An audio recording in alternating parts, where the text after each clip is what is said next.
আজকের লাইমলাইট অনুষ্ঠানে এমন একজন অতিথি নিয়ে এসেছি যে তাকে রাত্রির 10টার সময় এখানে স্টুডিওতে এনে বসাতে পারবো কিনা সেটা নিয়ে আমার নিজেরই খুব সংশয় ছিল, কারণ তাকে ধরে আনাটা খুব মুশকিল হয়। সকাল থেকে দেখি তার অ্যাক্টিভিটিস শুরু হয়ে যায়। আপনারা যারা সোশ্যাল মিডিয়া ফলো করেন সকাল থেকে দেখতে পারেন তিনি কখনো যোগা করছেন, কখনো ইনস্টাগ্রাম অন্যরকম রিলস করছেন, ঢুকে যাচ্ছেন অনুষ্ঠানে। এমনকি সারাদিন ধরে তিনি এত রকম অনুষ্ঠান করেন যে আমি খুব শিওর ছিলাম না যে এই রাত্রির 10টার সময় তার কোনো ক্ষেপ নিক্ষেপ বা আক্ষেপ থাকবে কিনা। আমাদের এই বিশেষ অতিথির নাম ইমন চক্রবর্তী। আজকের লাইমলাইট অনুষ্ঠানে আমাদের বিশেষ অতিথি ইমন, যে সঙ্গীত জগতে খুব কম সময়ের মধ্যে অ্যাবসলিউটলি সাড়া ফেলে দিয়েছে। ইমন আমাদের স্পেশাল গেস্ট আজকে রাত্রিরে। প্রাণ চায় চক্ষু না চায় মরে কে তোর দুস্তর লজ্জা, প্রাণ চায় চক্ষু না চায় সুন্দর এসে ফিরে যায়, তবে কার লাগে মিথ্যা এ সজ্জা। ইমন প্লিজ এসো। Good evening. Good evening. আমি ভেবেছিলাম তুমি বোধহয় কোনো ক্ষেপ টেপে হয়তো চলে গেছো। না না, তুমি ডাকবে আর আমি ক্ষেপ করতে যাবো এই দুঃসাহস আমার নেই। অথবা এই একটা কথা আছে তোমাদের ডিকশনারিতে লক্ষ্মী পার্টি, আমি বললাম হয়তো কোনো লক্ষ্মী পার্টি এসে গেছে। লক্ষ্মী পার্টি নেই গো, খুব এখন যা অবস্থা লক্ষ্মী চলে যাচ্ছে। তোমার আস্তে লক্ষ্মী আস্তে। চলে যাচ্ছে? না যাচ্ছে না, মানে লক্ষ্মী কনফিউজড হয়ে যাচ্ছে, মানে আসতে একটু বিভিন্ন জায়গায় আটকে আছে লক্ষ্মী, সেই জন্য একটু আসতে অসুবিধা হচ্ছে। একটা কথা বলো, আমি একটা ব্যাপারে একটু তোমার উপর একটু আশাহত হলাম। কেন? আশাহত হলাম এই জন্যে যে আমি শুনলাম যে রিসেন্টলি তুমি অসুস্থ হয়ে পড়েছিলে, বোধহয় বঙ্গভূষণ নেওয়ার রাত্রিরে অসুস্থ হয়েছিল, রাত্রি 2টা না 2:30-টের সময়। এবং অসুস্থ হয়ে আমি যেটুকু শুনলাম সেটা আগে বলি, তারপর তুমি আমায় কারেক্ট করে দিও, যে অসুস্থ হয়ে তুমি যে হাসপাতাল যাবে, তুমি হাসপাতাল যেতে পারছিলে না কারণ তোমাদের দারোয়ান বোধহয় চাবি নিয়ে চলে গেছিল। সো অনন্য সাধারণ দারোয়ান যে কমপ্লিটলি চাবি নিয়ে রাত্রিরে চলে গেছে, এবং বাড়ির লোক অসুস্থ হয়ে সে কাউকে খুঁজে পাচ্ছে, সে কী করে বেরোবে জানে না। এই সময় ইমন চক্রবর্তী, যার আমার ধারণা যে তরুণ সমাজে প্রচুর ফলোয়ার্স, প্রচুর তার কি বলবো, যারা টেক্সট ফেক্স করে ওটা আপনারা ধরেই নিন যে কীরকম। এবার ইমন চক্রবর্তী গোটা দক্ষিণ কলকাতায় কাউকে খুঁজে পেলেন না। তিনি সেই দক্ষিণেশ্বরের পাশে রাত্রি 2টোর সময় ডায়াল করলেন কার নাম্বার? না, মদন মিত্রর নাম্বার, যে আমাকে মদনদা আমার এই অবস্থা, রাত্রি 2টোর সময় আমাকে নার্সিংহোমে যে করে হোক আপনি নেওয়ার ব্যবস্থা করে দিন। তারপরে শুনলাম মদন মিত্র ফোন করলেন চারু মার্কেট থানায়, চারু মার্কেট থানা থেকে পুলিশ এলো, পুলিশ এসে দরজা খুললো, ইমন ভর্তি হলো হাসপাতালে। ঠিক বলছি? কিছুটা ঠিক, কিছুটা একটু গন্ডগোল আছে। আচ্ছা, ঠিক কোনটা বলো, কোনটা বেঠিক বলো? ঠিক হলো ঠিকই, এটা ঠিক যে যেদিন আমি বঙ্গভূষণ পেয়েছি সেদিন নীলাঞ্জন ওয়াজ ভেরি এক্সাইটেড। ওর কিছু স্কুল ফ্রেন্ডসদের নিয়ে আমরা একটা ছোট্ট করে পার্টি করেছিলাম। সেখানে আমি খুব অনেক খাবার খেয়ে ফেলেছি, বুঝছি, প্রচণ্ড রিচ খাবার খেয়ে ফেলেছি। খেয়ে আমার রাত 2টোর সময় বুকে ব্যথা শুরু হয়েছে, আর আমি আর নীলাঞ্জন একা থাকি, মানে আর কেউ থাকে না আমাদের ফ্ল্যাটে। এমন বুকে ব্যথা শুরু হয়েছে, তো আমাকে বললো যে তুমি চলো, তোমাকে আমি মানে হাসপাতালে নিয়ে যাই, কারণ মানে আমার খুব একটা ভালো ঠেকছে না ব্যাপারটা। তা নিচে যখন নেমেছি, আমাদের যিনি সিকিউরিটি, রাদার বলা ভালো, আমাদের যে প্রমোটার ফ্ল্যাটের, তার এটা বক্তব্য যে আমরা সবাই মিলে ফ্ল্যাটের যারা ওনার আমরা আছি তারা লিখে দেব যে ফ্ল্যাটের চাবিটা আমরা পেলে, আমরা যদি দিই, মানে উনি যদি আমাদের দেন, তাহলে যদি কোনো বিপদ হয় তার দায় আমাদের হবে। এটা ওনার বক্তব্য। আশা করি উনি শুনছেন, ওনার ফ্যামিলি শুনছেন। এরকম আমি কোথাও কোনোদিন দেখিনি। এত টাকা দিয়ে ফ্ল্যাটটা কেনার পরেও আমরা কেউই ফ্ল্যাটের চাবিটা পাইনি এখনো। মেন গেট বলো, মানে তোমার রাত্রিরে যদি বেরোতে হয় তুমি বেরোতে পারবে না? পারবো, আমাদের কলিং বেল টিপতে হবে, যিনি সিকিউরিটি উনি আসবেন, উনি দরজা খুলবেন, তারপর বেরোবো। আমি দেখিনি এরকম কোথাও। হ্যাঁ, তো এনিওয়ে সেদিন সিকিউরিটিও হাপিস ছিলেন? সিকিউরিটি হাপিস ছিলেন না, সিকিউরিটি মানে কিভাবে ঘুমোচ্ছিলেন উনি নিজেও জানেন না হয়তো। নীলাঞ্জন ওকে প্রায় 20-21 বার ফোন করেছে, উনি ফোন তোলেননি। শেষে আমি 2-1 জন আরও যারা আমায় স্নেহ করেন এরকম 2-3 জনকে ফোন করেছি, কাউকে আমি ফোনে পাইনি। একমাত্র মদনদা কিন্তু রাত 2টোর সময় ফোনটা তুলেছেন, কারণ আমরা খুব হেল্পলেস হয়ে গেছিলাম তখন যে কাকে ফোন করব। মদনদাকে ফোনটা করার পরে মদনদা আর উনি কিন্তু কলকাতাতে ছিলেন না, উনি পুনেতে ছিলেন সেই সময়। উনি তৎক্ষণাৎ ব্যবস্থা নিলেন এবং আমার এক দিদি যিনি আমার বাড়ির কাছেই থাকেন উনিও এলেন। চারুমার্কেট থানার পুলিশকে আমার অসম্ভব কৃতজ্ঞতা, তারা এলেন, আমার দিদি এলেন, বাইরে থেকে টপকে সিকিউরিটিকে ডাকা হলো, গেট খোলা হলো, ওখানে প্রায় ৪৫ মিনিট আমি বসে আছি বুকে ব্যথা নিয়ে। মদন মিত্রকে না পাওয়া গেলে লিস্টে এর পরের নাম কার ছিল? আমি তো আমার অনেক বন্ধুদেরও ফোন করেছি যারা আমার খুব ক্লোজ, মানে যারা আমার বুজুং ফ্রেন্ডস। সব এন্টার সাউথ ক্যালকাটা যেসব এলিজিবল সব নাম্বার কাটা গেল, ওই রাত্রিরে কেউ কিচ্ছু করতে পারেনি।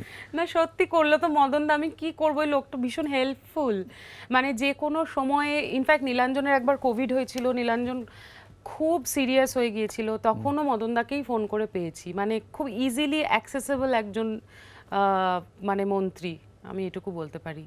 ইমন, তুমি হাসপাতালে ভর্তি হলে, তারপরের দিন অ্যাকচুয়ালি মদন মিত্র এসেছিলেন আমাদের এখানে শো করতে, তখন শুনলাম, শুনে তোমাকে টেক্সট করলাম, কিন্তু উত্তরও পেলাম, কিন্তু সেদিনই রাত্রিরে দেখলাম তুমি একটা প্রোগ্রাম করছো। আমি তো অবাক হয়ে গেলাম যে একই রাত্রিরে হাসপাতাল, সকালবেলা রাত্রিরে অনুষ্ঠান। এটা একটা ব্রায়ান লারার রেকর্ড ছিল শ্রীলঙ্কাতে, যে সকালে আইসিসিউ, রাত্রিরে ডিস্কোথেক। তুমি প্রায় সেখানে চলে গেলে।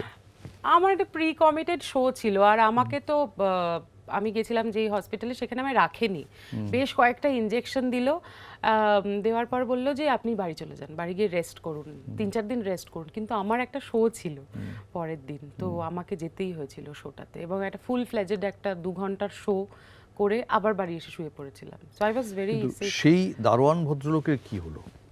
শোনো, সেই দারোয়ান ভদ্রলোকের কিচ্ছু করার নেই, ওনার কোনো দোষ নেই, ওনাকে বারণ করেছে, চাবি দিতেও দেয়নি বেচারা।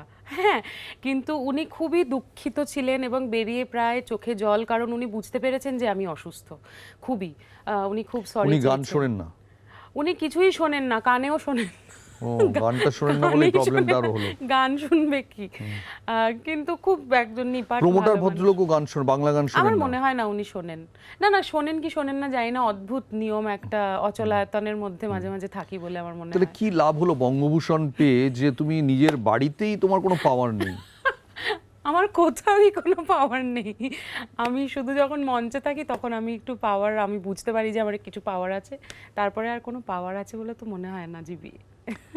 আমি আর জিনিস জানতে চাই যে সকাল থেকে তুমি যে নানান অ্যাক্টিভিটিস করো, আমার জাস্ট মনে হয় যে আমি জানি তোমার একজন জ্যোতিষী আছে, যে জ্যোতিষী তোমাকে বলে সব দিয়েছিলেন। ফালতু কথা নীলাঞ্জন তোমায় বলেছে না, আমি যে জানি। জ্যোতিষী বলেছিলেন যে নীলাঞ্জন ছেলেটি তোমার জন্য ঠিক হবে, বাকি যেগুলো সব কাটা গেল। তো সব বুঝলাম, এই জ্যোতিষী কি তোমায় কখনো বলেছেন এর মধ্যে যে পৃথিবী কালকে ধ্বংস হয়ে যাবে? না, এখনো বলেনি। বলেননি, কিন্তু তোমার সকাল থেকে অ্যাক্টিভিটিস দেখলে মনে হয় দের ইজ নো টুমরো, আজকেই যা করার আজকেই করে নিতে আই হবে। Believe in this. You believe in this? Yes, absolutely. আমি আমি একদম মোমেন্টাম যেটা হয় না, মানে যেটাকে বলে, আমি একদম এই মুহূর্তে বাঁচি, কারণ আমি জানি না পরেরটা কি হবে। আমি জীবনে প্রচুর মানুষকে হারিয়েছি, শুধুমাত্র ফিজিক্যালি না, মানে ধরো মা তো চলে গেছেনি, মা 2014 সালে চলে গেছেন, আমার দাদু, আমার বম্মা, খুব প্রিয় মানুষ। আবার কিছু মানুষ এমনভাবে গেছে যারা যাওয়ার কথাই নয়, মানে আমি বলছি না তাদের মৃত্যু হয়েছে, কিন্তু তারা জীবন থেকে আমার বেরিয়ে গেছেন, চলে গেছেন। তো সেজন্য আমি পরেরটা ভাবি না। সো জাস্ট প্রত্যেকটা সেকেন্ডের জন্য বাঁচো, একদম যা করার এর মধ্যে করে নিতে হবে। না, ওরকমও নয় যে এক্ষুনি সব করে নিতে। আমার একটা মুশকিল আছে, আমার একটু ধৈর্য কম আছে মনে হয়। মানে আমার হচ্ছে যে যার যেটা করতে হবে আমাকে এক্ষুনি বলতে হবে, এক্ষুনি কারোর উপর রাগ হলো এক্ষুনি ফোন করে তাকে আমার বলতে এই হবে। যে ঘোড়ায় জিন দেওয়া যে ব্যাপারটা, এর জন্য বাড়িতে প্রবলেম হয় না? বাড়িতে মানে বাবার কাছে বাবা, নীলাঞ্জন, এর সঙ্গে তো তাল রাখাটা খুব ডিফিকাল্ট। ওরা একটু বিরক্ত হয় মনে হয় আমাকে, আমার প্রতি ভীষণ বিরক্ত। কেন মনে হচ্ছে, কেন ইউ আর নট কনফিডেন্ট? জানি না, নীলাঞ্জন এখনো ভদ্রতার কাছে কিছু বলে না। বিয়ের কতদিন হলো? 1.5 বছর? 1.5 বছর, 1.5 বছর এখনো এই ভদ্রতা সময় অবশিষ্ট। শুরু হয়েছে, কিন্তু এবার এবার এবার এবার শুরু হয়ে বলবে, এবার শুরু এইবার হবে। বলবে। তোমার অ্যাক্টিভিটিস গুলো একটু আমরা দেখবো, আমরা যদি একটা জাস্ট স্ক্রিনে প্যাকেজটা দেখি, ইমন কিভাবে দিনটা শুরু করে। ও গড, এটা দুবাইতে ও মাই গড, ট্রেনার থাকেন এগুলো একা আছে একাই? না?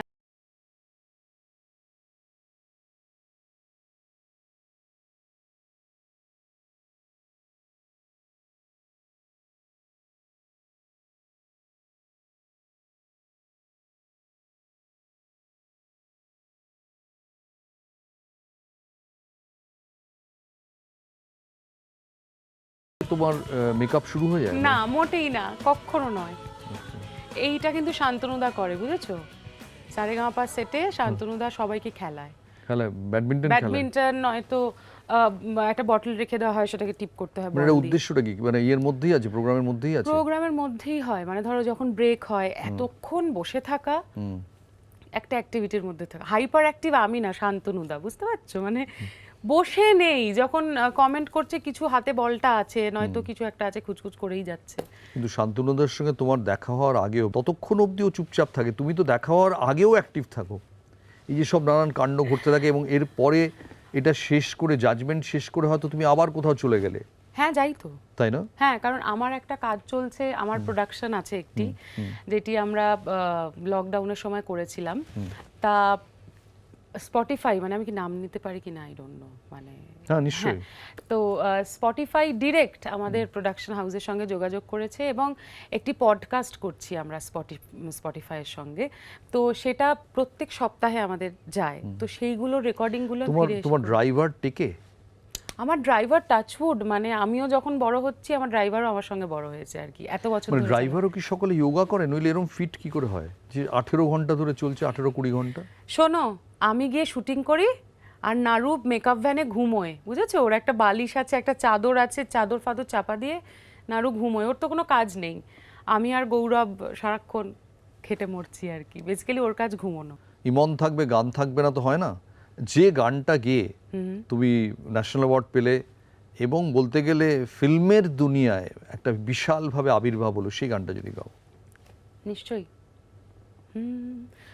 তোমার নৌকোর মুখোমুখি আমার সৈন্য দল, বাঁচার লড়াই, আমার মন্ত্রী খোয়া গেছে একটা চালের ভুল, কোথায় দাঁড়াই, কথার ওপর কেবল কথা, সিলিং ছুঁতে চাই, নিজের মুখের আয়না দোল লাগছে অসহায়, তুমি অন্য কারোর ছন্দে বেঁধো গান, তুমি যাকে ভালোবাসো স্নানের ঘরে বাষ্পে ভাসো, তার জীবনে ঝড়, তোমার কথার শব্দ দূষণ, তোমার গলার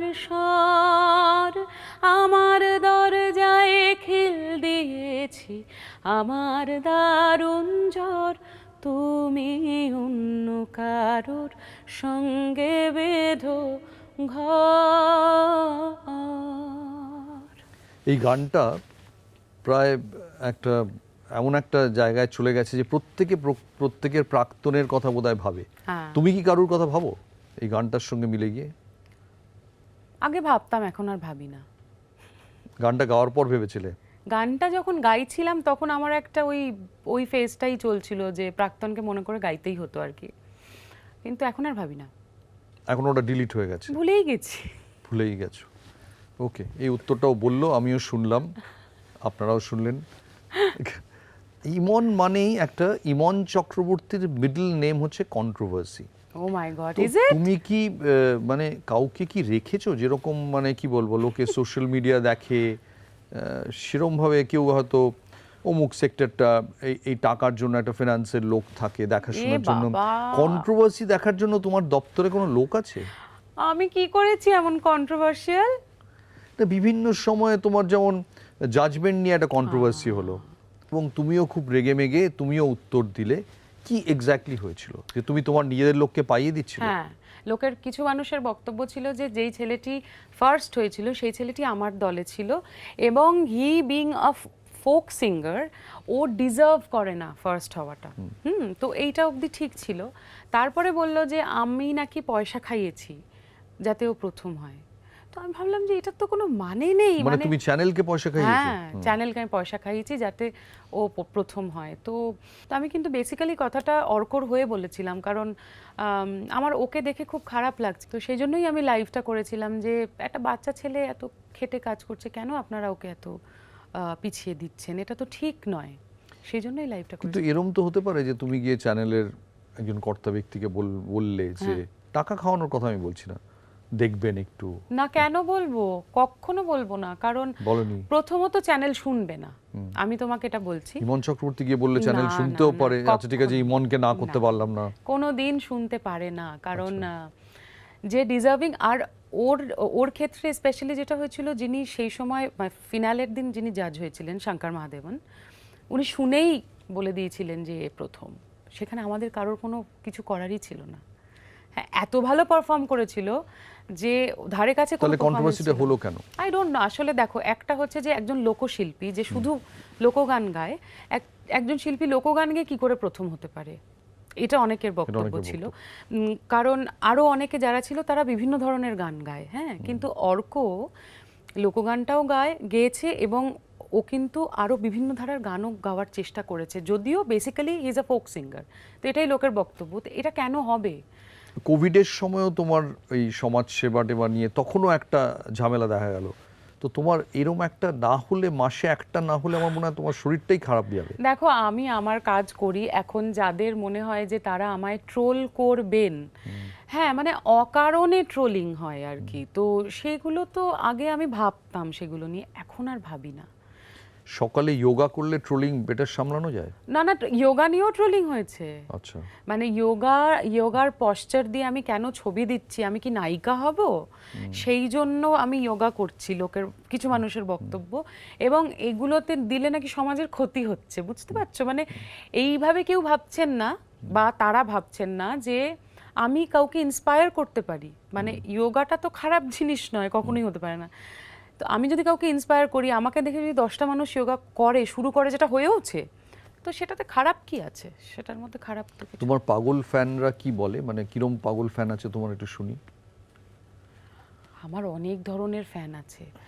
একজন আছে যে তার উচ্চ মাধ্যমিক পরীক্ষা ছিল, সে তার ইংলিশ পরীক্ষা বা এরকম কিছু একটা হবে, তাকে সকাল থেকে খুঁজে পাওয়া যাচ্ছিল না, বুঝেছো? তার মা আমাকে ফোন করে বলছে অমুক মেয়েটি, ওর নাম নিচ্ছি না, ও তো বাড়িতে নেই, ও লিলুয়ায় চলে গেছে তোমাকে দেখবে বলে। এবং আমি অনেকক্ষণ পরে দরজা খুলে দেখছি যে ও আমার বাড়ির সামনে একটা ছোট্ট রক মতো আছে, সেখানে বসে আছে। ইংলিশ পরীক্ষা না দিয়ে? না, পরীক্ষার আগের দিন। পরীক্ষার আগের দিন। মানে আমি তখন ভাবছি যে ও তো ফেল করলে আমি, মানে আমি আবার ট্রোলড হব। আবার ট্রোলড হব। তাই আমি বললাম বাড়ি গিয়ে তাকে একটু খাইয়ে দাইয়ে তারপর বাড়ি পাঠিয়েছি, এবং সে অনেকটা দূরে থাকে, সে এসেছে আমায় দেখবে বলে। তো এরকম অনেকেই আছে, এ তো ইনোসেন্ট ভক্ত, আর এখনো বিয়ে করতেছে, প্রেম করতে, সেই ভক্তরা ক্যাটাগরিটা কোথায় আছে? আমাকে না কেউ বিয়ে করতে চেয়ে কোনো প্রস্তাব দেয়নি, মানে কোনো ফ্যানেরা। আচ্ছা। এটা খুব দুঃখজনক একটা ব্যাপার।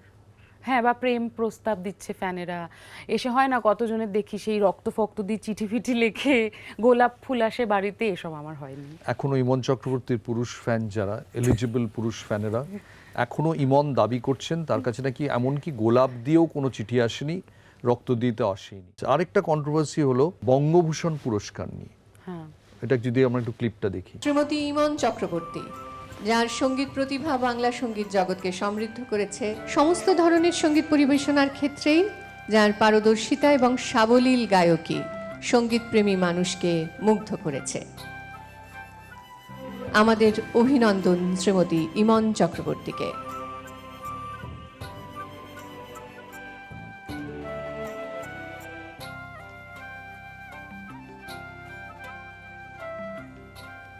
জীবনের খুব গর্বের দিন একটা।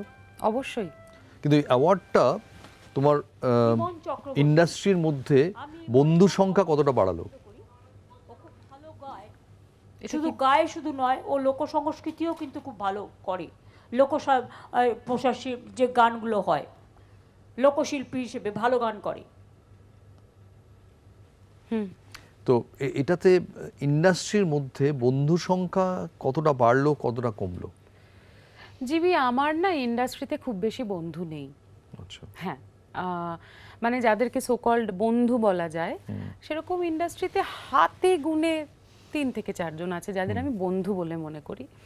আর কে মনে মনে কি ভাবলেন সেটা তো আমার হাতে নেই, শুধু আর কেউ তো সামনে এসে বলবেনও না, তো সেটা আমি জানি না। কটা মেসেজ পেলে বন্ধুদের কাছ থেকে বা অ্যাকোয়েন্টেন্সের কাছ থেকে ইন্ডাস্ট্রিতে? যাদের কাছ থেকে এক্সপেক্ট করেছিলাম তাদের কাছ থেকেই পেয়েছি মেসেজটা। সেই সংখ্যাটা কত? 4-5 জন ম্যাক্সিমাম। একটা স্কুল অফ থট হচ্ছে এই অ্যাওয়ার্ডটার পরে অনেকে বলেছেন যে কৌশিকী চক্রবর্তী এবং ইমন চক্রবর্তী একই সঙ্গে একজন একদম সিনিয়র, এত অ্যাকমপ্লিশড অল ইন্ডিয়া, একই পুরস্কার কেন দুজনকে দেওয়া হবে? এটা তোমার এই সম্পর্কে কি বক্তব্য? যারা এটা বলছেন যে কৌশিকীদির সঙ্গে মানে ওরকম একজন ওয়েল ট্রেন্ড সারাক্ষণ সঙ্গীতের মধ্যে থাকা একজন মানুষ, ওরকম ঘর থেকে উঠে আসা একজন মানুষ, তার সঙ্গে এই অ্যাওয়ার্ডটা পাওয়া আমার জন্য সত্যি খুব আনন্দের। কিন্তু এটা যারা আমায় ভেবেছেন এই পুরস্কারটা দেবেন, এটা তাদের ভাবনা।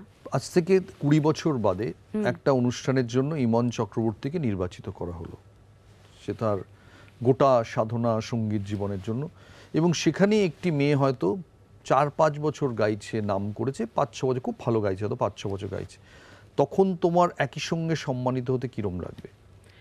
আসলে না জিবি, আমি পুরস্কার নিয়ে খুব একটা ভাবি না, জানো তো। লাকিলি আমি বেশ কিছু এমন পুরস্কার পেয়েছি যেগুলো একজন শিল্পীর জীবনে স্বপ্ন হয়।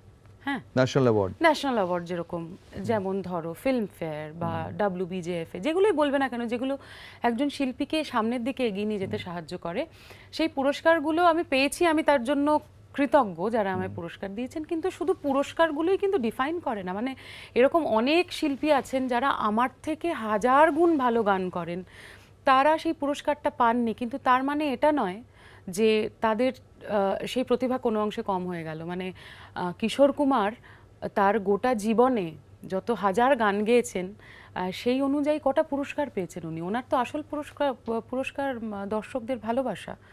আমার মনে হয় সেইভাবে ভাবলে আনন্দ হয়। কারণ এরকম অনেক হয়েছে, এমন একটা গান গেয়েছি যেই গানটার জন্য আমি ভাবলাম যে পুরস্কারটা আমার পাওয়া উচিত, কিন্তু আমি দেখলাম অন্য কেউ একজন পেলো। এটা নিয়ে আমি ভাবছি আমি 10 দিন সময় নষ্ট করছি, ওটা তো বেকার হচ্ছে। তোমার সমালোচকদের একটা উৎসর্গ করে গাও তো। এই রে, তুমি খুশি থাকো আমার পানে চেয়ে চেয়ে, খুশি থাকো তুমি, খুশি থাকো আমার পানে চেয়ে চেয়ে, খুশি থাকো। ইমন বিতর্ক চক্রবর্তী, আমি এভাবেই দেখি, মানে কিছু না কিছু বিতর্ক, আমার মনে হয় প্রত্যেকটা মাসে যদি বিতর্কের একটা ট্যাক্স রিটার্ন হতো, তাহলে 31শে মার্চ অবধি মানে প্রচুর বিতর্ক, মোটা ফাইল হয়ে যেত ট্যাক্সের। হ্যাঁ, এরকম পিম্পল নিয়ে একটা কি বিতর্ক হলো হঠাৎ দেখলাম, একটা আবার তুমি একটা কি পোস্ট করেছো। দেখো, তুমি কিন্তু বলার পরে আমি কিন্তু আমার কাছে, আমি বলছি এই উত্তরটা দেওয়ার আগে আমি বলছি, একদিন গৌতম দা আমায় ফোন করে বললেন, শোনো তুমি না ওই উল্টোপাল্টা রিলস বানাবে না তো। আমি না আগে ভীষণ ওই সিনেমার ডায়লগ দিয়ে রিলস, গান গেয়ে রিলস, হ্যানা ত্যানা সব করতাম। গৌতম দা বারণ করার পর থেকে আর করি না। কিন্তু তাতে টোটাল রিলের সংখ্যা কমে যায়নি? কিন্তু না, রিলসের সংখ্যা কমেনি। আমি কাজের রিলস পোস্ট করি এখন। হ্যাঁ, কিন্তু এইটা যেটা হলো, আমার মনে হলো যে এটা একটা অ্যাওয়ারনেস পোস্ট। কারণ পিসিওডি এটা একটা গোটা বিশ্ব জুড়ে মেয়েদের অত্যন্ত কঠিন একটা সমস্যা, যেটা মেয়েরা ফেস করছে, এবং এই সমস্যাটা আমিও ফেস করছি। আমার যখন 25 বছর বয়স, আমার মা তখন বেঁচে ছিলেন, সেই সময় থেকে আমি এটা ফেস করে আসছি। It's very very painful. আর এটার আসল মানে সমস্যার জায়গাটা হচ্ছে, বিশেষ করে একজন পারফর্মার হিসেবে, পিম্পলস, অ্যাকনে। এবং এটা শুধু মুখে নয়, এটা পিঠে, গায়ে, বিভিন্ন জায়গায় হয়ে থাকে। এটার একটাই ওষুধ, এক্সারসাইজ। তোমার এগুলো ভাবার সময় থাকে, কখন কি পিম্পলস হচ্ছে, কি হচ্ছে, এগুলো ভাবার মতো সময় না, থাকে? ভাবতে সারাক্ষণই চোখ। চাইলেও তো এত বড় একটা মুখে পিম্পল হয়ে থাকলে, এবং আমায় কেমন দেখতে লাগছে এটা নিয়ে আমি ওয়ারিড না, আমার কষ্ট হচ্ছে এটা নিয়ে আমি ওয়ারিড। মানে ওটার ভেতরে পাসেস থাকে। আমরা একটু প্যাকেজটা দেখবো। ও মাই গড, দেখো কত, এই চাঁদটার মতো বড়, দেখো। এগুলো কি মেকআপ আর্টিস্ট দিয়ে করিয়েছো না না, সত্যি আছে? এই কি কথা, আমার এটা সত্যিকারের ঘটনা। এইটা কি ছবি, সি। কিন্তু এটা নিয়ে বিতর্কটা কেন হলো, যে লোকের ভাল লাগলো না এই পোস্টটা? হ্যাঁ, আপনি কেন মেকআপ ছাড়া ছবি দিয়েছেন? আপনি কেন মেকআপ ছাড়া ছবি দিয়েছেন? আচ্ছা, হ্যাঁ, মানে আমি সারাক্ষণ ঘুম থেকে আমি এভাবে ঘুমতে যাব নাকি? আশ্চর্য তো। আমি তো বাড়ি গিয়ে মেকআপটা তুলবো, চুলটা বাঁধবো, কাজলটা তুলে আমি আমার পাজামাতে ঘুমোতে যাব। তো না, আমি শাড়ি পরে মাথায় ফুল বেঁধে ঘুমোতে যাব। লোকজন কি এক্সপেক্ট করেন একজন শিল্পীর কাছ থেকে আমি বুঝতে পারি না। যে শিল্পীর কোনো পার্সোনাল লাইফ নেই, সারাক্ষণ পরিপাটি হয়ে থাকতে যে হয়। অন্য শিল্পীদের সঙ্গে তো এত ঝামেলা হয় না? তোমার কি মানে ঝামেলা লগ্নে জন্ম? জ্যোতিষী কি বলছে?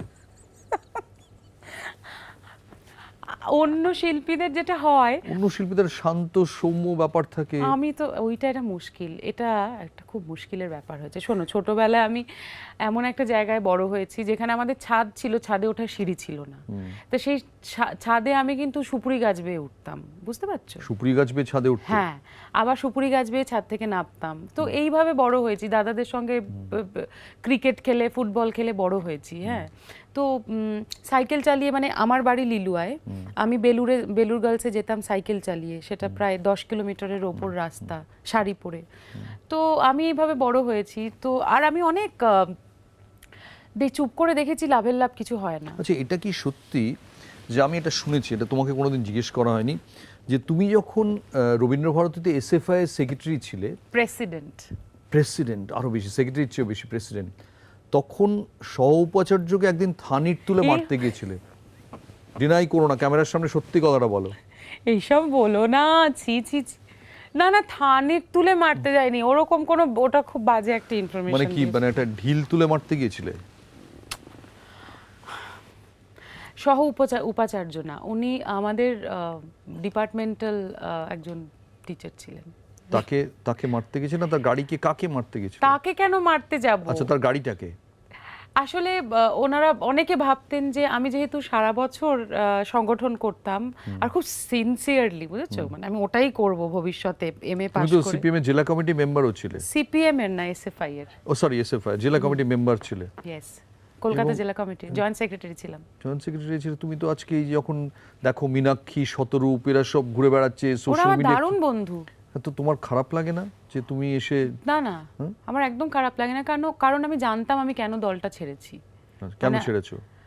কারণ সেই সময়, যেই সময় 2011 সালে যখন আমি সেকেন্ড বার প্রেসিডেন্ট হলাম, তখন প্রপার প্রোটেকশন দিতে পারছিল না দল।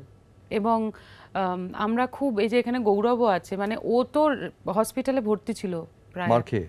হ্যাঁ, মানে যারা তখন এসএফআই করতো তারা কলেজে ঢুকতে ভয় পেত, ইউনিভার্সিটিতে ঢুকতে ভয় পেত। তো তুমি একজন বীরাঙ্গনা যে কিনা সুপুরি গাছ বেয়ে ছাদে উঠতো, আমি সে প্রচুর পালিয়ে গেল? মারক, না না, আমি মোটেই পালাইনি। প্রথমত আমার মাস্টার্স কমপ্লিট হয়ে গিয়েছিল 2011-তে, আর তারপরে আমি দেখলাম যে দলের কাছ থেকে যে প্রোটেকশনটা আমাদের পাওয়ার দরকার ছিল, যেদিন আমি আমার একটা ঘরে 10টা মেয়ে নিয়ে একা 15টা ছেলের সঙ্গে লড়েছিলাম, সেদিন আমাদের কিন্তু কেউ প্রোটেকশন দিতে আসেনি। গৌরব আহত হয়েছিল, আরেকটি ছেলে ছিল বিশ্বনাথ, ওকে দোতলা থেকে ছুঁড়ে। মানে তুমি প্রচুর মারপিট টারপিটও করেছো? হ্যাঁ হ্যাঁ, নাহলে আর কি করে হলো? তুমি কি ক্যারাটে ফেরাটে জানো? না, ক্যারাটে আমি জানি তো না। কিভাবে মারধর করলে? এমনি নরমাল? কিন্তু ওটা ইয়েতে চলে আসে না, রিফ্লেক্টে, কেউ আমায় মারতে আসছে, আমি তখন একটা কিছু তুলে মেরে দিচ্ছি, ব্যাপারটা ওরকম। ফ্যাসিনেটিং। এবার যে দলের ছাত্র সংগঠনের জন্য তুমি এত বড় একটা সিদ্ধান্ত নিলে, মারপিট করলে, সেই দলেরই মঞ্চে বঙ্গভূষণ পাওয়াটা কিরম লাগলো? খুব নাটকীয়, সিনেম্যাটিক? দেখো, তখনের ইমন একজন অন্য ছিল, যার স্বপ্ন আলাদা ছিল, যে অন্যরকমভাবে ভাবতো। এখন কিন্তু আমি একজন সম্পূর্ণরূপে, আমি নিজেকে একজন শিল্পী মনে করি, এবং আগামীতেও আমি এই সত্তাটার মধ্যেই থাকতে চাই। সেই জন্য আমাকে রাজ্য সরকার থেকে কোনো পুরস্কার দেওয়া হলে আমি নেব, আমাকে সেন্ট্রাল গভর্নমেন্ট থেকে কোনো, যদি আগামীতে ভাবেন কেউ আমায় পুরস্কার দেবেন, আমি নেব। কারণ কাজের স্বীকৃতি সকলেই পেতে চায়। কাজের স্বীকৃতি যখন আমায় কেউ আমার কাজের স্বীকৃতি দিতে চাইবেন, আমি ডেফিনেটলি নেব। এটা না একটু হাফ ট্রুথের মতো আমার লাগলো, কারণ ইমন বললো এখন শিল্পী হয়ে গেছে। আমি যতদূর জানি বছরখানেক আগেও ওর কাছে একটা নির্বাচনে দাঁড়ানোর অফার ছিল, এবং she was seriously considering it. I was not considering it, not at all, not at all. Offer ছিল তো? হ্যাঁ হ্যাঁ, ইনফ্যাক্ট দুপক্ষ থেকেই অফার ছিল, মানে তৃণমূল থেকেও, বিজেপি থেকেও। আর তোমার পুরনো দল তোমার অফারই করেনি? না, ওরা জানে যে, কারণ ওরা জানে যে আমি আর কখনো রাজনীতিতে পা দেব না, সেটা কিন্তু তারা জানে। এবার পুরনো দল বলতে ওরকম নয়, ওটা আমি ছাত্র রাজনীতি করেছিলাম, এবং আমার বাড়িটাই হচ্ছে একদম রাজনৈতিক একটা বাড়ি। আমার মা করতো সিপি, আমার বাবা করতো এসএফআই। তুমি এমনভাবে ছাত্র রাজনীতি বলছো যেন ওই একটা প্রেম ছিল, ওটা একটা ভুল হয়েছিল, মানে এরম ধরনের। ভুল হয়নি তো, কিন্তু আমি আসলে আমি প্রোটেকশন যে দলের কাছ থেকে পাইনি, তারপর আমি ভাবলাম যে ওটা করে আমার মানে আমি খুব ইনসিকিউর হয়ে গিয়েছিলাম আর কি সেই সময়টা। আই ওয়াজ ভেরি ইনসিকিউর, এবং আমি আমার দলকেও জানিয়েছিলাম যে ঠিক আছে, মানে কিছু কোনো না কোনোভাবে তোমাদের পাশে চাইছি। মানে হসপিটালে যখন ছেলেরা আছে সেই সময় আমরা কাউকে পাইনি। মানে এখন যদি রবীন্দ্রভারতী সেই সময় যারা এসএফআই করেছে তারা যদি দেখে, তারাও আমার সাথে স্বীকার করবে যে দলের তরফ থেকে যে আশা কারোর একজন নেতাদের, এটা CPM খানিকটা ক্ষোভ বলতে না, পারো। কিন্তু সিপিএম কিন্তু একটা ভালো কাজ করেছে বাংলা সঙ্গীত জগতের জন্য, তোমার প্রোটেকশন না দিয়ে তোমার এখানে পুরোপুরি নিয়ে এসছে। হয়তো এই সিপিএমটা আমি জানি না, ওটা অনেক আচ্ছা, left বড় hand, একটা আচ্ছা। কথা। হ্যাঁ, কিন্তু তুমি আমি একটা কথা বলো, এই যে ইমনকে হারালো তার জন্য একটা গান করো তো, ফেলে আসা ইমনের জন্য, নতুন ইমন। এ কি রবীন্দ্রসঙ্গীত হতে পারে। আচ্ছা, আমার খুব পছন্দের একটা গান, আইপিটি এর একটা গান শোনাচ্ছি। সেদিন আর কত দূরে, যখন প্রাণের সৌরভে সবার গৌরবে ভরে রবে এ দেশ ধন ধান্যে শিক্ষায় জ্ঞানে মান্যে, এই দেশ ধন ধান্যে শিক্ষায় জ্ঞানে মান্যে রবে, এ দেশ ধন ধান্যে শিক্ষায় জ্ঞানে মান্যে, আনন্দের গানে গানে সুরে সেদিন আর কত দূরে। একটা কন্ট্রোভার্সি হলো, যে কন্ট্রোভার্সিটা হচ্ছে যে রূপঙ্করের কে নিয়ে। এই কন্ট্রোভার্সির আগে রূপঙ্কর একটা পোস্টে তোমার খুব প্রশংসা করলেন, অন্য শিল্পীদের প্রশংসা করলেন যে তোমরা খুব ভালো গাও। আমার মনে হয়েছিল ওটা খুব ইন্সপায়ারিং মেসেজ এখানকার শিল্পীদের জন্য, যে এরা বম্বের শিল্পীদের চেয়েও ভালো গায়।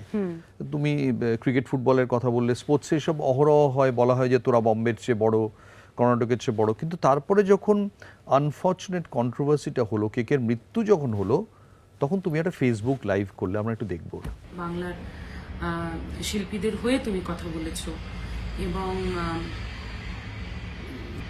খুব জোর গলার সঙ্গে তুমি এই কথাগুলো বলেছো। কিন্তু এটা বলার আগে যদি একবার যাদের নাম বলেছো তাদের থেকে জানতে চাইতে যে এটা তাদেরও বক্তব্য কিনা, তাহলে খুব ভালো হতো।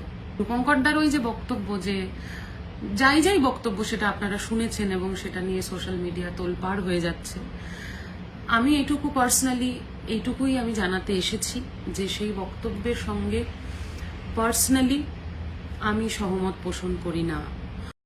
আমি তো এটা বুঝতে পারছি না, যে আমি বললাম যে ইমন আমার দেখা আধুনিক সময়ের শ্রেষ্ঠ রবীন্দ্রসঙ্গীত গায়িকা, এটা তোমার পারমিশন নিতে হবে কেন? না, সেইটা তো একটা অন্য কথা, কিন্তু তার সঙ্গে যদি তুমি আমার মানে ধরো আমার কোনো কন্টেম্পোরারি কাউকে বলো যে হু ইজ শি, ওকে আমরাই ভালো, মানে এখানে তো রূপঙ্করদা নিজেকেও ইনক্লুড করলো। আমার তো মনে হতেই পারে, আমি বলতেই পারি যে কি শ্রেয়া করা হয়, ইমন কোনো অংশে কম নয় বা আরো বেটার। এটা তো আমার ওপিনিয়ন, আমার পারমিশন নিতে হবে কেন তোমার? এটা খুব ঝামেলার কথা। আমি যদি তোমার পারমিশন না নিয়ে তোমার প্রশংসা করি, তুমি ফেসবুক লাইভ করবে? না দেখো, ফেসবুক লাইভ প্রথমত যেদিন ওই ঘটনাটা ঘটলো, রূপঙ্করদা যখন ওই বক্তব্যটা রাখলেন, যেভাবে রূপঙ্করদা বক্তব্যটা রেখেছেন সেটা আমার একেবারে ঠিক লাগেনি। দুই হচ্ছে যে সেই সময় আমি পুরীতে ছিলাম, আর আমার ফোনটা না চলে না, মানে ফোনটা চলে না মানে ফেসবুক চলে না আমার ফোনে, নেই অ্যাকচুয়ালি। এটা কেউ বিশ্বাসই করবে না। বিশ্বাস করো, নেই, আমি তোমায় দেখাচ্ছি।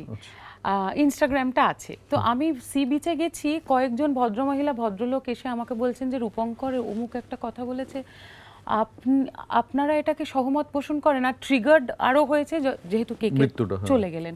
দেখো, কেকে আমার কাছে ইমোশন, আমি এটুকু বলতে পারি। মানে এটা যদি কেকে না হয়ে অন্য কোনো শিল্পীর কথা হতো, কোথায়, এখানে তো হরদম বম্বের প্রচুর শিল্পীরা এসে গান করেন, সকলকে নিয়ে তো এই উন্মাদনাটা হয় না। কেন কেকে নিয়ে হচ্ছে? কারণ কেকে একটা জেনারেশনের ইন্সপিরেশন, একটা জেনারেশনের ইমোশন, সেইটাকে ছোট করার কারোর কোনো অধিকার নেই, আমারও নেই, রূপঙ্করদারও নেই, কারণ নেই। ওনার কোনো জিনিস খারাপ লাগতে পারে, কিন্তু উনি সেটাকে সকলের বক্তব্য বলতে পারেন না। আমার বক্তব্য ছিল সেইটা, যে তুমি আমাদের হয়ে কথা বলছো সেটা ঠিক আছে, কিন্তু তুমি এটা কি করে বলতে পারো হু ইজ কেকে? আই নো হু ইজ কেকে, ও তো বাংলা গানের হয়ে বলেছে। বাংলা গানের হয়ে যদি একটা ফেসবুক লাইভ করলে বাংলা গানের পাশে দাঁড়ানো হয় না জিবি। একজন শিল্পী হিসাবে আরো অনেক দায়িত্ব থাকে, সেই সমস্ত দায়িত্ব কি আমরা তুমি তো পালন রূপঙ্করকে করছি? ফোন করেই বলতে পারতে, তুমি ফেসবুক লাইভ করলে কেন? নিজের ইমেজ বাঁচানোর জন্য? খানিকটা বলতে পারো যদি এবং সেটা নিয়ে আমি রূপঙ্কর দাকে পরবর্তীকালে জানিয়েওছি যে রূপঙ্কর দা আমার এই বক্তব্যটা কিন্তু খারাপ লেগেছে। ইনফ্যাক্ট যখন রূপঙ্কর দা প্রেস মিট করেছিলেন আমাকে পার্সোনালি জানিয়েছিলেন আমি যাতে সেই প্রেস মিটটায় যাই। জানাই ছিল তুমি আসবে না। জানাই ছিল আমি আসবো না নয়, আমার সেদিনকে সারেগামাপার শুটিং ছিল। সমস্ত প্রেসের কাছে আমার বক্তব্যটাও রেখেছিলাম যে কেন রূপঙ্কর দাকে এভাবে ভিক্টিমাইজড করা হচ্ছে, সেটাও ঠিক হচ্ছে না।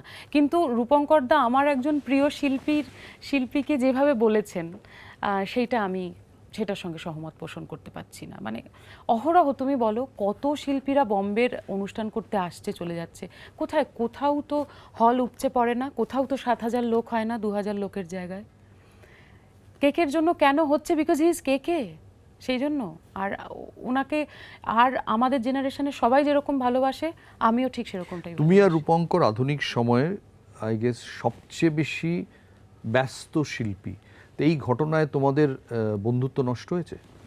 আমাদের খুব একটা বন্ধুত্ব ছিল না। ওকে। হ্যাঁ, মানে we were just Colleagues, colleagues. okay. এবং রূপঙ্কর দা আমার সিনিয়র। রূপঙ্কর দা এরকম অনেক ইনসিডেন্ট হয়েছে। ইনফ্যাক্ট সারেগামাপার ইনসিডেন্টের সময় রূপঙ্কর দা কিন্তু লাইভ করে আমাদের পাশে দাঁড়িয়েছিলেন, সেটাও খুব সত্যি কথা। কিন্তু আমি যেই লাইভটা করেছিলাম সেটা খানিকটা আমার বক্তব্য রাখার জন্যেও করেছিলাম, কারণ আমাদের যারা ছোট, মানে ধরো মানে আমার রূপঙ্কর দা চিকেন ভালোবাসে না মাটন ভালোবাসে তুমি জানো না? না, ইন্টারেস্টেড নই জানতে। তুমি রাজনীতির ফিল্ড থেকে এলে লড়াই করে এবং প্রায় বলতে গেলে রিটায়ার্ড হার্ট এরম দেখলে, এই জগতে এসে যে রাজনীতিটা দেখলে সেটা কতটা ভয়ঙ্কর? সাংঘাতিক।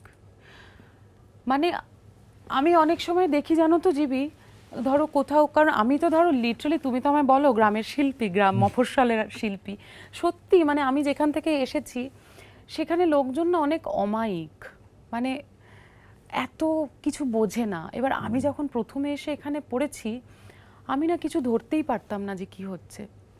কেউ কাউকে দেখলে কথা, আমি সবার কথা বলছি না কিন্তু, আবারও প্লিজ আমাকে অন্যভাবে নেবেন না, কিন্তু কয়েকজন থাকেন যে কেউ কারোর সাথে কথা বলে না। বাট এখন লিলুয়া উৎসব যে তুমি করো তাদেরই তো নিয়ে গান গাও।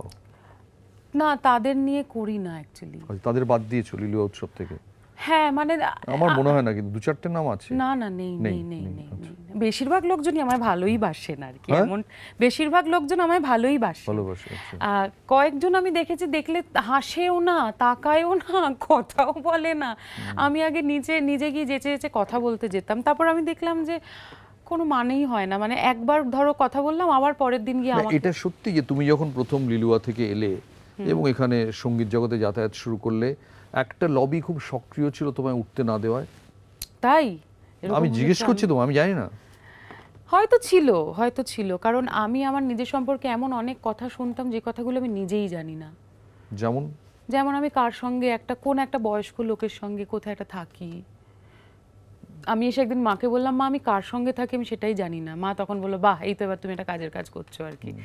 হ্যাঁ, তারপরে আমার নাকি 4-5টা বিয়ে, প্রচুর বয়ফ্রেন্ডস, আর যেভাবে আমি কাজ করে চলেছি, যদিও আমি মনে করি আমি এখনো কিচ্ছু করিনি, অনেক কিছু করার বাকি আছে, আরো অনেকটা পথ যাওয়ার বাকি আছে, কিন্তু যতটুকু করেছি সেটা নাকি অনেক ক্ষেত্রে অনেক রকম শর্টকাট নিয়ে করেছি, যেগুলোর কোনো সত্যতা নেই।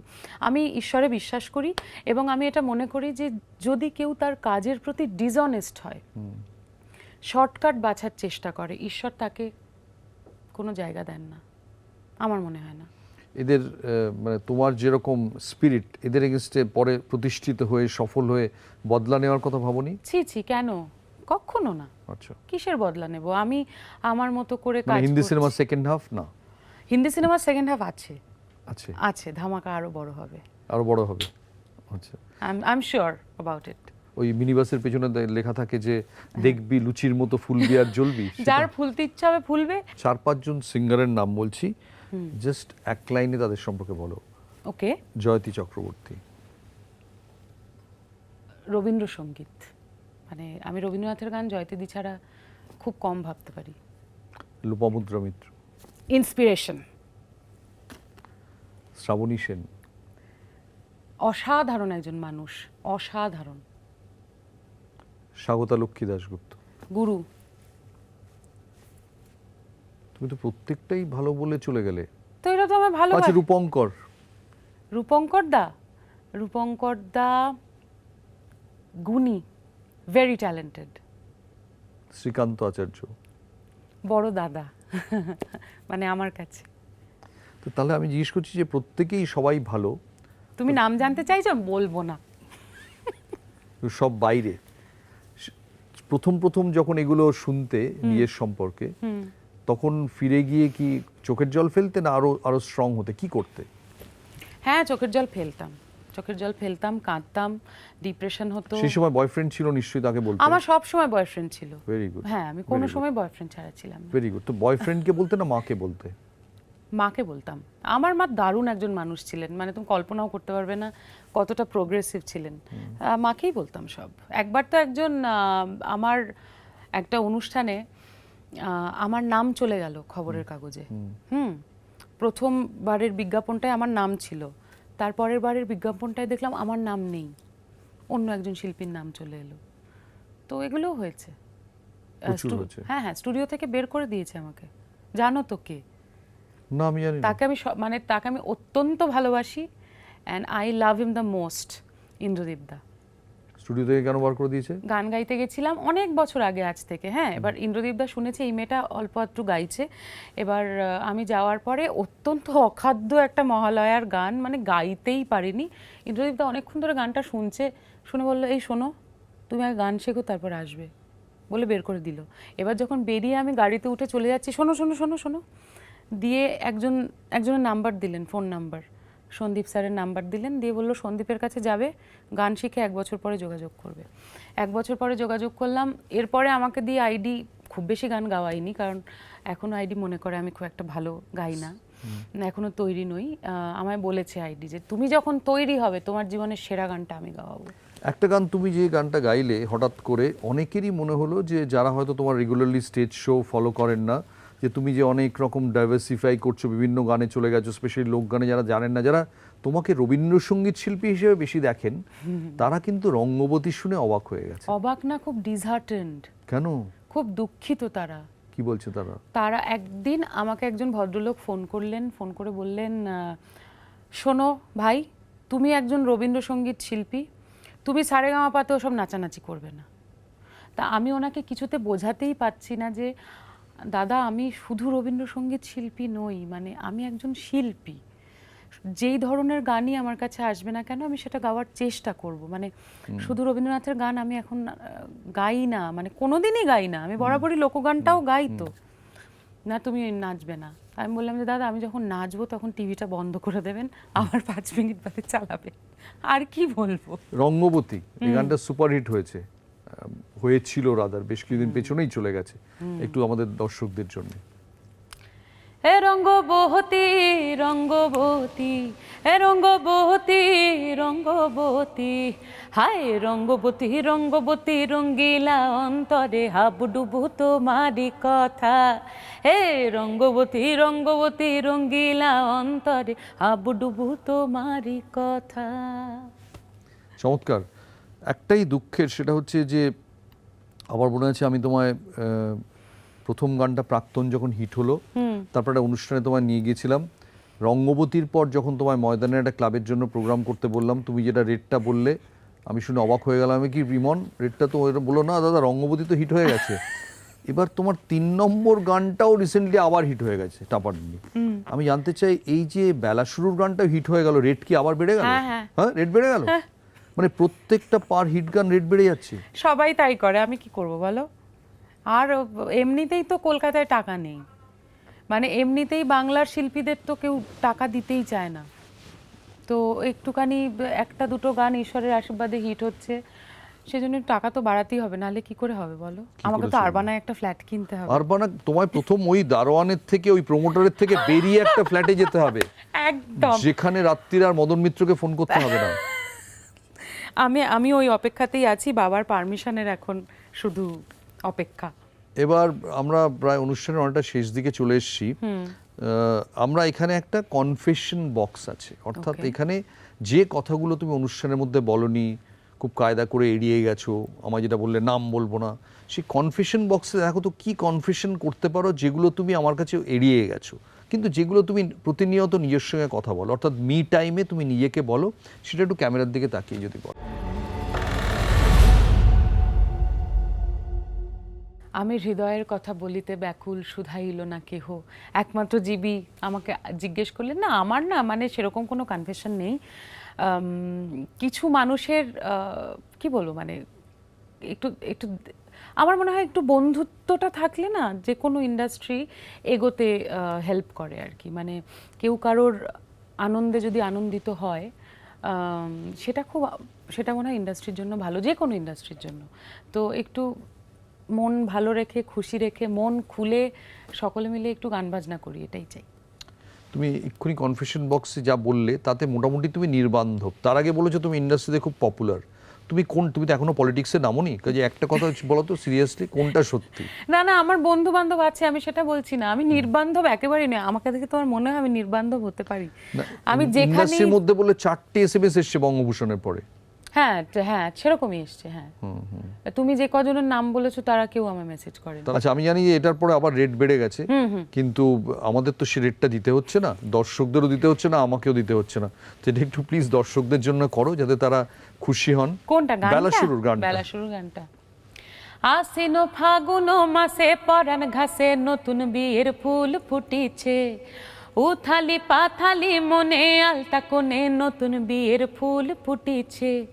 হেই হো পিয়ালি রে, হেই হো দুলালি রে, হেই হো পিয়ালি রে, হেই হো দুলালি রে। আশ্বিন ফাগুন মাসে পরাণ ঘাসে নতুন বিয়ের ফুল ফুটিছে। ইনি বিনি টাপাটিনি টানা টুনি টাসা, সাহেব বাবুর বউ এছে দেখতে ভারী খাসা।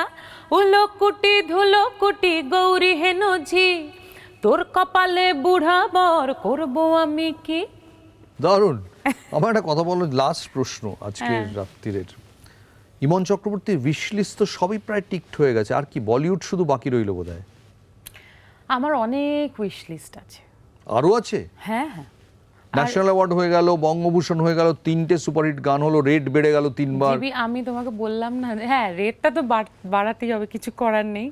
কিন্তু আমার উইশ লিস্টে সবার আগে একটা রয়েছে যে আমি এমন একটা জায়গা কিনবো, যেই জায়গায় আমি একটু রাস্তার কুকুর মানে অ্যাবান্ডন্ড ডগদের জন্য যদি একটু কিছু করতে পারি, আমি বড্ড রিলেট করতে পারি ওদের সঙ্গে। হ্যাঁ, আমার এটা তো কলকাতা, আমি বলছি ওই ব্যান্ডরা, ওই সব দিকগুলো, আন্ধেরি। ইউ নেভার নো, মানে আমি তো অবশ্যই চাই ন্যাশনাল মার্কেটে কাজ করতে, আমি চাই।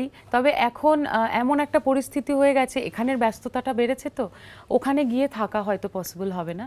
কিন্তু যদি জগন্নাথ চান, ভালো কিছু না কিছু হবেই। দারুণ দারুণ। ইমন যদি জগন্নাথ চান, জয় জগন্নাথ। ইমনের জন্য আমরা সবাই প্রার্থনা করব। আর ইমন যা বলল আজকে, সেগুলো যদি বিশ্বাস করতে হয়, তাহলে আমি বলবো যে খুব ইন্টারেস্টিং একটা কেরিয়ার, রাজনীতি থেকে এসে এখানে ফিল্মের বা গানের রাজনীতি, তার সঙ্গে যুদ্ধ করে অ্যাওয়ার্ড পাওয়া, সাফল্য পাওয়া। আমার মনে হয় আজকের এই অনুষ্ঠানটা আপনারা ইমনের শোর মতোই উপভোগ করলেন। শুভরাত্রি।